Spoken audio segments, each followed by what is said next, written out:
All right, so a brand new week. Welcome to Conversations. I miss you guys so much. Couldn't wait to come your way this week with some very interesting conversations. It's one of the subjects that I'm super excited about. It's one of the things that I wished I knew so much earlier, far more about it. And so I cannot wait for us to talk about it. How is your week going? How are you doing? I know that there's a lot that's happening around. There's a lot that's happening in the social media stratosphere. So much that's happening around business, education, and all of the government and political, discourses that are going on. So I hope that you're managing your cognitive load well and you're not overburdening yourself with too much information or too much bad news.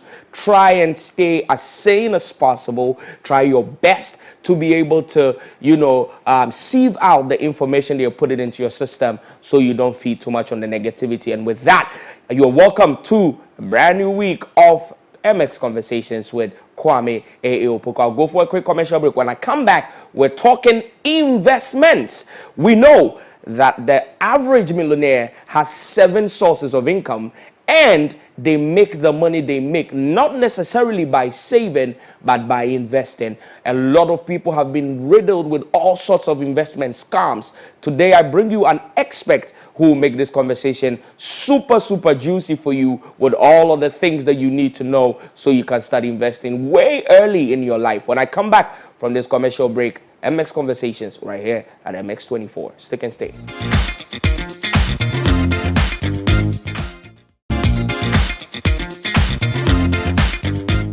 Welcome back from that commercial break. If you just tune in, MX24, MX Conversations, you're just right on for a conversation that could potentially change your life. So the question is, how do I invest young to secure my future? Before I go, I was telling you about the fact that the data presupposes that every average millionaire has 7 sources of income. But when that money flows in, what do they do with it to be able to multiply it? We've heard people say the way to wealth is to multiply your money. But for a lot of us, when we make the money, we spend. So it's expenditure. We're either looking at credit or debit. The money comes in, we're credited. The money leaves, we're debited, and we're back to zero. So how do I multiply that money? Now, we're highlighting the many ways the youth of today can make the right investments to secure their future. And to help me do that, I have a man who knows everything when it comes to investments,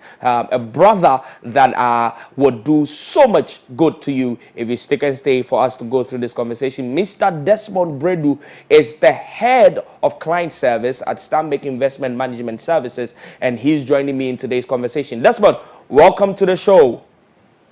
Thank you for having me. It's a pleasure to share with your audience some information that I know that can help them make better investment decisions. Amazing. But how are you doing? The pandemic has become something that almost every guest I have on this show I need to talk about because it has changed the basic fabric of what society looks like. How are you doing? How are you managing in this state of the pandemic? I think just like everyone, the pandemic has changed, if not for anything, the way of doing business. Personally, now, some of us will have to work from home. Some of us will have to work from the office. So basically, that's just how the pandemic has changed how we do business and how our own personal lives go. But for me, I think I'm doing well. By grace, I'm managing, and yeah. Right. So let's start the conversation. If you're giving me an investment 101, what are the basic things I need to know and understand about investment? When you were giving the introduction, you mentioned about savings and investment. And it's important that we distinguish or we clarify what it means. Because most often than not, you hear savings, but you don't hear investment. Now, when you talk about savings is simply deferred consumption. So if, for example, I have 100 CDs today, and I don't spend it, I keep it in, let's say, my wallet or my susu box, or even put under my bed, I have saved because I didn't spend the money. But when you talk about investment, it's actually buying of securities for which you expect a return. Now, here's why. If, for example, I tell you to save your money and you put 100 CDs in your susu box, or even put under your bed, in a year's time, when you go under your bed, it's the same 100 CDs that is what you will find. But you and I know that the same 100 cedis can't buy the things that we do buy. Yeah. For example, you can buy, let's say, cement today, 100 cedis, and the following year, you buy the same 100 cedis. It won't work out. Absolutely. So it's important that we invest the money. Now, when it comes to investment, what are the basics of investment? Like I mentioned, it's just buying of securities or assets for which you expect a return. Yeah. So basically, there are traditional ones that probably will touch on. And people can also say, okay, I have a business, which is my investment. Maybe I'm into properties, that's also my investment. So basically, what can get you a form of return is what we describe as investment. Amazing. I like the definition you gave to savings. It's probably the best one I've heard since I've become a mature adult. And it really defines the reason why it might not be the optimal path to wealth creation. If you think about that definition you've given. So in that regard, can you speak to me about the importance of investments? Let's start from there. Okay. Now, like I mentioned, let's just assume that you earn 100. Let's make this as practical as possible. Yeah. Because I think that would be more beneficial to our listeners. Yes. Let's say you earn 1,000 cedis in a month, right? And you spend everything. So let's say you're doing hand to mouth. So whatever you get in a month, you spend it. Let's ask yourself, let's say in 2 months' time or 3 months' time, if there's an emergency, what are you going to rely on? So that's a very fair, if not for any reason at all, the most basic reason why you need to save is just for an emergency. If maybe medical bills come up, maybe you need to sort out some medication, whatever it may be, if you're doing hand to mouth, how are you going to foot that bill? And that's the basic reason why everybody needs to invest. Amazing. Now, the second thing that you need to, or the second reason why you need to invest is, I think everybody wants to have a better future. Everybody wants to secure their future. Absolutely. Now, let me just give you an example. Now, when this pandemic came, right, people lost their jobs. And that's some of, let's say, job security is an illusion in that no job is truly ever safe. So if, for example, you were doing hand to mouth and in the next 3 or 6 months, you've lost your job, how are you going to still continue living if you're doing hand to mouth? If you've not invested something that you can rely on, how are you going to live? Now, again, talking about the future as well, even if it's not maybe an illness or maybe you losing your job, it will get to a point in time that we can't work anymore. We'll get to age 60 and we can't work anymore. How are you, if no more income is coming in, how are you going to survive?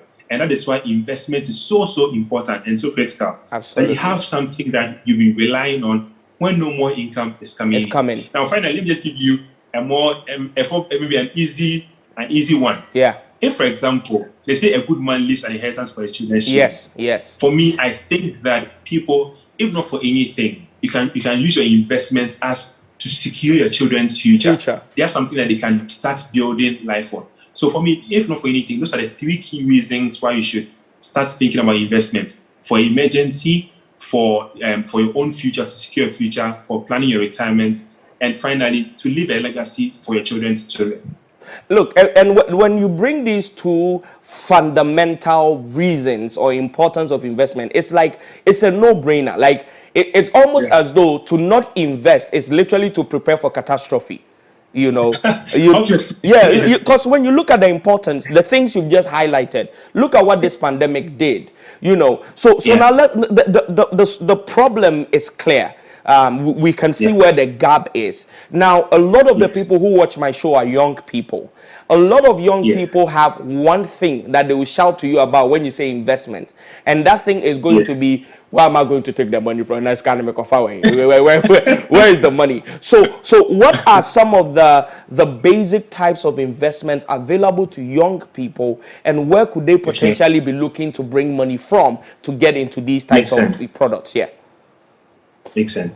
Now, I'm happy that you touched on that. Where are you going to get the money from? Now, again, and also we need to mention that maybe in this country, the young people are not probably paid too well. So maybe you're talking about probably maybe not too much in terms of earning power.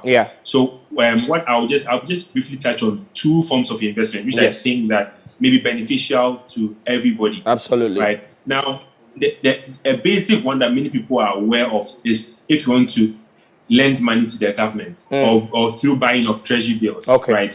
And I think many people, if you ask even someone, they say, oh, I want to go and buy T-bills, I want to invest my money, so I want to go and buy T-bills. And I think that it's one of the basic ways that everybody can invest. Yeah. Now, because usually, if not for anything, T-bills can help you keep up with inflation. So if price of goods and commodities move up, at least your T-bill rates can help you stay afloat. You understand? And buying T-bill is simply lending to the government. Now, you can go to any bank and say that, okay, I have 1,000 cedis. I want to buy a treasury bill. Well, now what happens is, looking at the Bank of Ghana, what the Bank of Ghana rate is. So let's say T-bill rate, 91-day T-bill rate, which is 3 months T-bill rate, is around 12.6%. Yeah. So that's what the Bank of Ghana is selling to the banks. Yeah. So if you went there to buy from any bank, they'll probably give it to, say, 12.4%. Yeah. But that rate is for the whole year. Yeah. So if you're buying a 3 months treasury bill, it will be that rate divided by 4. 4. Because it's a quarter. Yeah. Now, if you have 6 months T-bill, and sometimes they even give 1 year T-bills as well. But I think maybe that's probably for people who don't want any form of risk. Maybe you know in this country, and some institutions have failed and all those things. So if for people who don't want any form of risk, and as for also for us young people, I think we can also look at, say, treasury bills if we don't want any form of risk. Now, that's the first one. Now, the second form of investment which I want to talk about, which I think is more beneficial to us young people, is what you call unit trust and mutual funds. Now, what are unit trust and mutual funds? Let me just break it down for someone to understand. Now, when you say this one, go and invest, ordinarily, the amount of money that you have would command the interest rate that you get. Yes. If other things being equal. Yes. Now, ask yourself, again, like I mentioned initially, ask the young people, how much do we earn? Maybe someone is doing national service, earning 559. 559. We were talking about it before we came online. 55. Nothing is annoying. Nothing is more annoying than the 59. The 59 at the corner there. Talk to me, sir. So, if someone is earning 559 and you're telling the person to invest 1,000 cedis, it doesn't make sense. Yeah. But if you tell the person that you'll be able to invest 50 Ghana cedis, then the person will be saying, okay, then it's something I could potentially do. Yes. Why? If, let's say, I can save every month, I save 20 Ghana cedis after the 559. For 3 months, I can get 60 cedis to start investing. Yeah. And that is where unit trust and mutual funds come in. Now, basically, it's just a pool of investors, who have come together and given their money to a fund manager to invest the money on their behalf. So, for example, instead of you just going along with the 50 Ghana cedis, now we have, let's say, 1,000 people, each of them bringing 50 Ghana cedis. Yes. Now we have 50,000 Ghana cedis, which can get a better interest or a better yield than if you went on your own with the 50 Ghana cedis. Yes. I don't know if it makes sense. Absolutely. Now, the good thing is you get a professional fund manager to manage it on your behalf. Yeah. So instead of you stressing about what to buy, what not to buy, just let your money be work for you whilst you are sleeping. I don't know if it makes sense. Yes. Now the good thing is in Ghana we have a variety or 5 types of it. So depending on your goals and objectives, any of them can suit your needs. Now just pardon me just to break the 5 different types that we have. Please feel free. That's why we're here. I really want us to educate. I am learning, so please go ahead. So let's say, before I come to that, right, let me just touch about one thing. Now, before you invest, there's supposed to be one thing that's supposed to be primary, which is your objective. Why are you investing? So that's why I want to touch on the 5 different types, because each of them can help you achieve that primary objective of what you are investing. You understand? Maybe you just want to invest because you have school fees in the next 6 months to pay. Yeah. That's your objective for investing. Yeah. Maybe you want to save to travel. That's your objective for the investment. Yes. Maybe you want to save for your retirement. That's your objective for your investment. So whatever you want to invest in should help you meet that goal. Yes. That's why I needed to mention the objective as the primary thing that you need to know before you invest. Absolutely. Now, with that said, what are the 5 different types or 5 options that are available in Ghana? Now, we have the very first type, which we call the money market unit trust. Okay. Now, what happens is it's usually for, again, let me mention the name, money market unit trust. Money market unit trust. Yes. Unit trust. Yes. What that is for short-term investment. So instead of going to buy a 3 months T-bill, you can invest in a money market, which is also very short-dated in nature. That is there. Now we have a long-term one, which we call fixed income unit trust. So if your goal is more long term, you can look at a fixed income unit trust as well. We have what we call equity mutual funds. As the name suggests, they invest in shares. So instead of you going to buy one particular stock, you can decide to invest in an equity mutual fund. That is also there. Now, there's one that we call the fourth type. It's what we call a balanced fund. So as the name suggests, it's balanced. That's a mixture of the money market, a mixture of the fixed income, a mixture of the equity as well. So if you want to have the upside and also the downside of all of them, you can invest in a balanced fund. Then finally, we have the real estate investment trust. Where they invest in real estate properties, land, and all those other, let's say, stocks, bonds as well. So depending on your goals and objectives, these are all options that are available to you. Now, the good thing is, like I mentioned, you don't need so much to start. For most of them on the market, you only need 50 Ghana cedis to start. For most of them, again, you can even continue or top up with 20 Ghana cedis. And another thing is, for most of them, again, you can set up a monthly standing order on your account. So every time you get money, you just sweep something little and then you from top your up bank account into the exact top up. So I think that will be more beneficial to the young people who don't have so much money. Guys, blown away. I didn't even have this information. And so I hope that if you're watching, you're making the notes. I'll probably let him touch on, because he works with a particular entity, I'll probably let him touch on, before we finish this conversation, on where you can find him to access some of these things. Because when we were growing up, we heard that investment was being done by the rich fathers for their rich kids. You know, it didn't sound like the poverty man's thing. It didn't sound like something that you could even enter with something as small as 50 cedis, or don't let me say small, something, you know, as 50 cedis, because you don't know somebody's pocket power. Let me ask you this question personally, Desmond. At what age did you wish, or you wish you had started investing for yourself? At what age did you wish, ideally, you would have loved to start investing? I think when I first made my first 1 Ghana cedi. But the thing is, let me touch on probably a fundamental issue that we have in Ghana. I think in most homes, we don't educate our little kids about savings and investment. At all. Yeah, and I think that we need to start building that attitude. So once you start making your first 1 cedi, you start thinking about putting something aside. So there's no definite age, because now they are teenagers who are millionaires. So once you start making your first cedi, you start thinking about savings and investment. Because again, let me tell you why. Now, let me give you 2 reasons.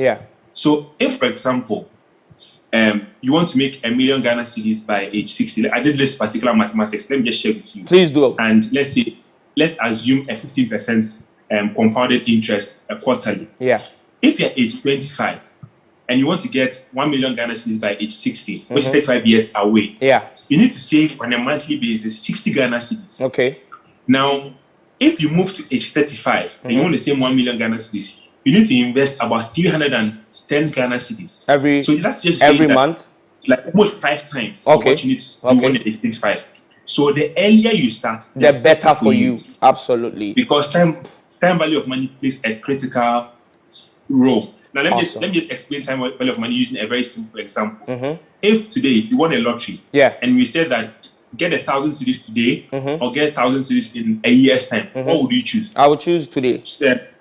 Today, exactly. Because what the 1,000 can buy today, it can buy tomorrow. And that's what time value of money basically is. So the earlier you start, I think the better it is for you to get to your goals that you want to achieve. All right. Now, my follow-up question will be the impact on young people if we can make investments very practical to them. What would the impact be overall, over economy, over our overall economy, over the quality of life that we can live, and how it would have an impact on the job market and all of that? What would it do to young people if they could start investing very early? Just imagine this scenario, right? Or a situation where money is not the major stressor in your life, where you don't have to make decisions based on money. Yeah. Just think about it. that is the stage where if you are financially independent, and that's one thing that investment does for you. Once you start investing over a long period, at a point in time you could get financially independent. Yeah. And I think that if not for anything, it's for your own mental well-being. Yes. Just sometimes, just imagine if you are there and you don't have money, just with them, what do I do with my money? You'll be stressing. And if not for anything, for your own health, I think it's important that you start thinking about putting something aside for the future. Absolutely. In terms of the economy, I think it's important that once because it's the same money that is being churned around in and the economy. circulated, yes. And circulated. So the money goes to investment house, they lend to the banks give to businesses to use for business. Businesses also get money to also pay employees and things like that. Absolutely. So once you invest, it's not just a standstill thing. It runs because the money doesn't sit in a bank account.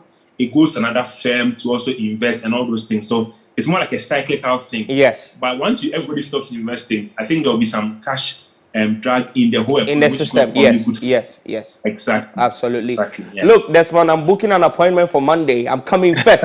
Charity needs to begin at home. I'm the one who brought you on the show, so I need to come and secure my future. But thank you so very much. That was a crash course in investment that probably if I even went to business school, I wouldn't get it like that. Thank you so much for your time.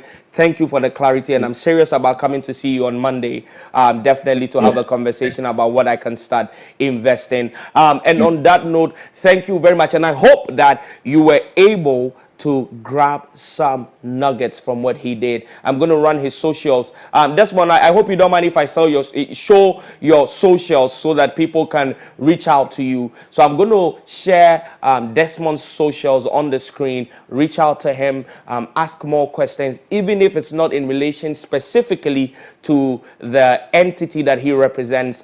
You should be able to get further knowledge on how you can invest. Go for a quick commercial break. When I come back, I'm thinking of all the investments I can make in your life as you watch this show. Stick and stay.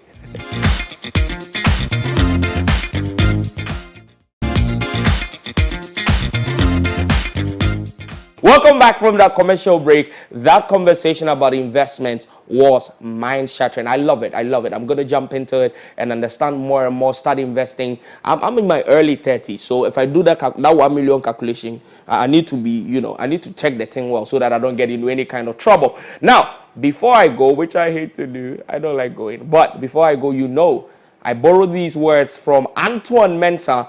I always need to give you some vim for the week. He used to have the daily dose of vim. I have the weekly dose of vim that I'm going to give you. Motivational video for the week. This one is going to empower you when it looks like nothing you're doing is working. What do you do when it feels like nothing is working? So catch that, put it in your spirit, put it in your fire. Same time next week, I will be back right here, MX24, with MX Conversations. What are we going to be talking about? Well, you have to wait to find out. You can bring in your comments and your suggestions via our social media at MX24GH across platforms. So Instagram, Facebook, Twitter, TikTok, wherever you can think about, we're there, and we cannot wait to hear from you. Please enjoy the rest of your week. Enjoy the motivational video of the week. Shalom, peace be with you. I'll be with you same time next week right here on MX24.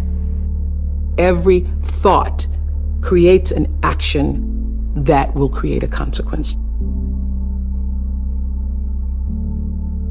There are a lot of things that are beyond our control, but what you do have control over is how you react to whatever happens in your life.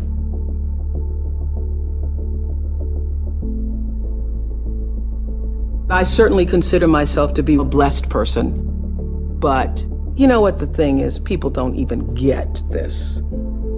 The chances of coming out of Mississippi in 1954, let's paint that picture, will you? Mississippi, in the time I was born, was the most racist state in the United States. You don't want to be caught after dark if you're a black person in Mississippi. It had absolutely no regard for your humanity. Didn't even think you were human. The fact that I could be born at that time and now do what I do, am who I am, live where I live, is the most extraordinary story I can ever imagine. I don't know anything more extraordinary. Who I am was defined for me at a very early age. When I was 4 years old, I remember watching my grandmother boiling clothes. I was standing on the back porch, looking through the screen, and my grandmother was hanging clothes from the line. She had an apron around her waist, and inside the waist pocket were clothespins. We had no running water or electricity. So in order to wash your clothes, you had to wash them, and my grandmother did in a big boiling pot. She would boil them to boil the clothes clean. And as she would hang the clothes on the line and take the clothespins out of her pocket and then put a couple in her mouth to hold, she turned to me and said, "Oprah Gail," talking through the clothespins in her mouth. "Oprah Gail," my middle name, "you better watch me now, 'cause one day you're gonna have to learn how to do this for yourself." And a voice inside me, a feeling, I think of it now as a voice because it was so strong, said, "No, Grandmama, I won't." And I felt in that moment watching her that this will not be my life.